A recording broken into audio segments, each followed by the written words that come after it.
જય દ્વારકાધીશ. કેમ છો બધાય? મજામાં ને? મારી જેમ કોને કોને બપોરની રોટલી વધે છે? મારે તો લગભગ થોડી ઘણી રોટલી છે ને વધતી જ હોય છે. તમારે પણ રોટલી વધતી હોય તો તમારે મૂંઝાવાની જરાય જરૂર નથી, કેમ કે આ રોટલીમાંથી આજે આપણે બે પ્રકારની વસ્તુ બનાવવાના છીએ. એમાંથી એક છે સ્વીટ અને હેલ્ધી, અને બીજી છે ચટાકેદાર. તો વધારે પડતા વાતુના ગપાટા કર્યા વગર આપણે બનાવવાની શરૂઆત કરી દઈએ. જોઈ લ્યો પણ કેટલી બધી રોટલી વધી છે.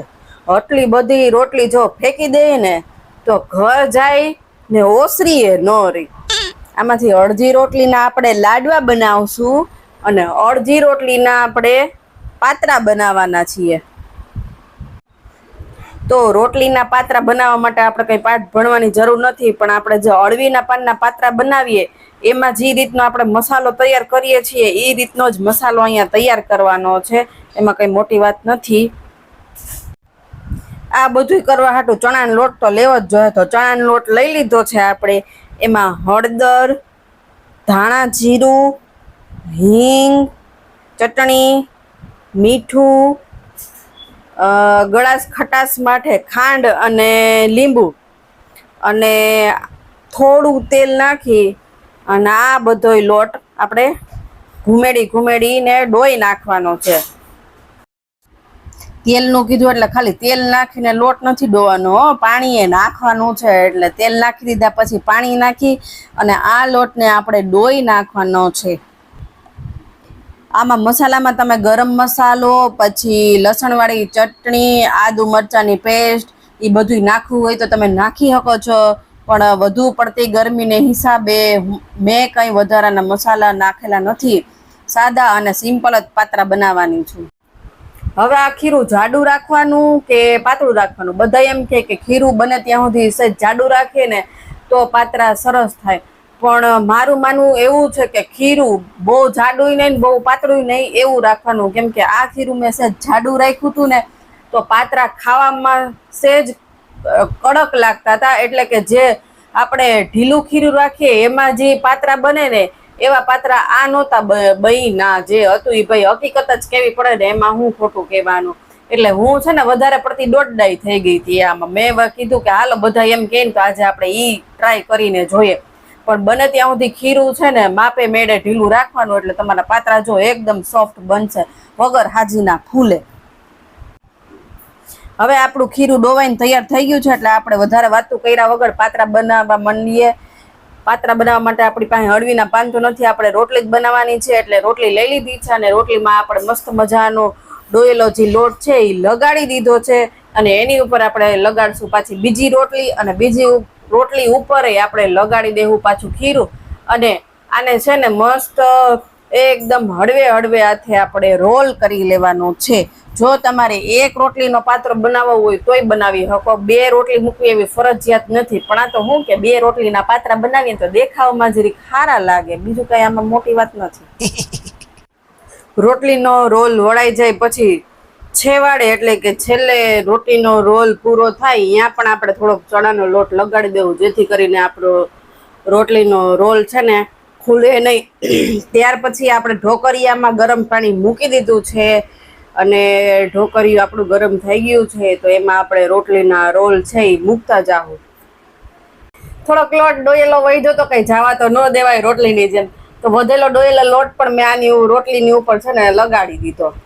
હવે આ પાત્રાને ચડવા માટે 10 થી 15 મિનિટનો ટાઈમ લાગશે. ત્યાં સુધી આપણે બનાવી લઈએ સ્વીટ આઈટમમાં, એટલે કે રોટલીના લાડવા.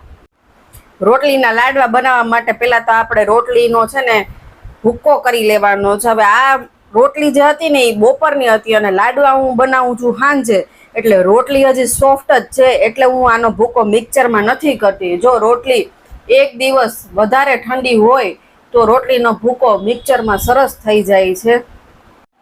જોઈ લ્યો સેમ્પલ, આ રીતનો ભૂકો કરવાનો છે. જો મેં તમને કીધું એમ ઠંડી રોટલી હોય ને તો આનાથી પણ એકદમ ઝીણો ભૂકો થાય છે. આપણે સેમ ટુ સેમ લોટમાંથી લાડવા બનાવીએ ને એવો ભૂકો થાય છે. તો હાડું મને એક વસ્તુ યાદ ન આવી કે આને ફ્રીજમાં મૂકી દીધી હોત ને તો થાત, પણ કાંઈ વાંધો નહીં. હાલો ને, આ રોટલીના લાડવા સરસ જ થાય ફ્રીજમાં ન મૂકો ને તોય. હવે થોડું ઘી ગરમ મૂકી અને એમાં મેં ગુંદ તરી લીધો છે. ગુંદ તરી અને આપણે કાઢી લેવું. જો તમારે ગુંદ ન તરવો હોય તો ગોળની પાઈ આવી જાય પછી એમાં ગુંદ નાખવું હોય તોય પણ હાલે, પણ હું એવી રીતે નથી કરતી. હું પેલા ગુંદ તળીને અલગથી કાઢી લઉં છું. નાખવો હોય તો એ ભલે ને ના નાખો તો એ ભલે, મને તો ગુંદ ભાવે છે એટલે હું તો હબાવનો ગુંદ નાખું છું. હવે થોડુંક ઘી ગરમ મૂકી એમાં 2 ચમચી જેટલો ગોળ નાખી દીધો છે. જો તમને વધારે ગળ્યું ભાવતું હોય તો તમે વધારે ગોળ નાખી શકો છો, પણ આટલા ચૂરમામાં આટલો ગોળ ઇનફ છે. પછી બહુ ગળ્યું બની જાય ને તો પછી એક બટકું ખાઈને તો એમ થાય ઓહો બહુ ગળ્યું થઈ ગયું, એટલે માપે મેળે જ ગોળ નાખું છું. હવે ગોળની પાઈ આવી છે કે નહીં એ જોવા માટે હું કઈ રીતે જોઉં છું કે ધીમા ગેસે અને પાઈ આવવા દઉં છું અને જ્યાં સુધી આમાં બુરબુરિયા ન બોલે ને ત્યાં સુધી ટૂંકમાં રેવા દઉં છું, એટલે મને ખબર પડી જાય કે હવે આ ગોળ ઓગળી ગયો ને ગોળની પાઈ આવી ગઈ છે.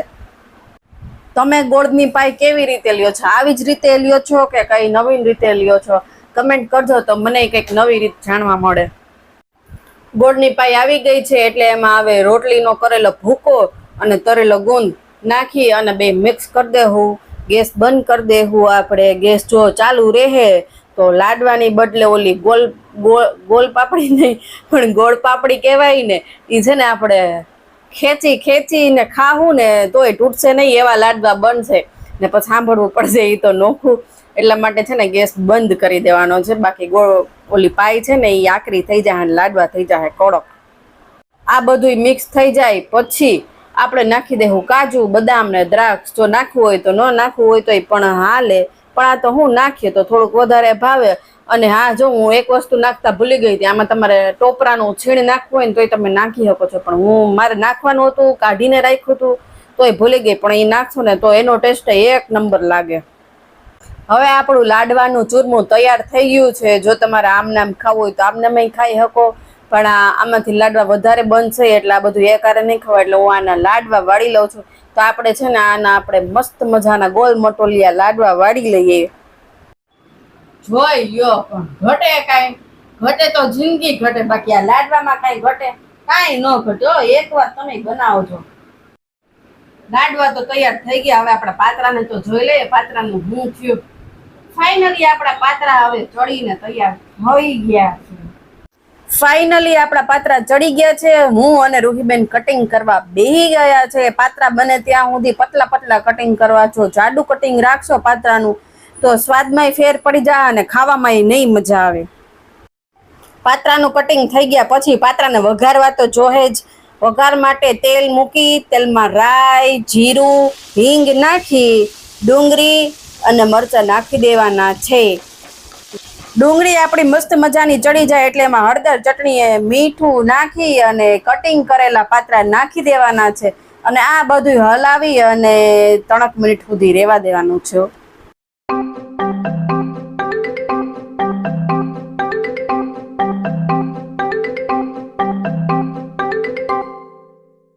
મસાલો જો તમને ઓછો લાગે તો તમે ઉપરથી ખાંડ અથવા લીંબુ નાખી શકો છો. મને થોડોક ઓછો લાગતો હતો એટલે મેં ખાંડ અને લીંબુ અહીંયા નાખેલા છે. તો તૈયાર છે રોટલીમાંથી બનાવેલા પાત્રા, જેમાં મેં ઉપર ટોપરાનું છીણે નાખેલું હતું અને પાત્રાની હારે ચા. અને જો મોડેકથી ભૂખ લાગે તો લાડવા તો છે જ. જો તમને આ મારો વિડીયો ગમ્યો હોય તો લાઈક અને શેર પણ કરી દેજો અને જો નવા હોય તો મારી ચેનલને સબસ્ક્રાઇબ પણ કરી દેજો. હાલો બધાય જમવા કહેવાય કે નાસ્તો કહેવાય? શું કહેવાય? યારું કરવા. પણ આટલું આ થોડુંક ખાવું તો પછી મોડેકથી તો ભૂખ લાગશે નહીં, તો મોડેકથી આપણે ખાઈ લેવું આ લાડવા. તો હાલો બધાય યારું કરવા.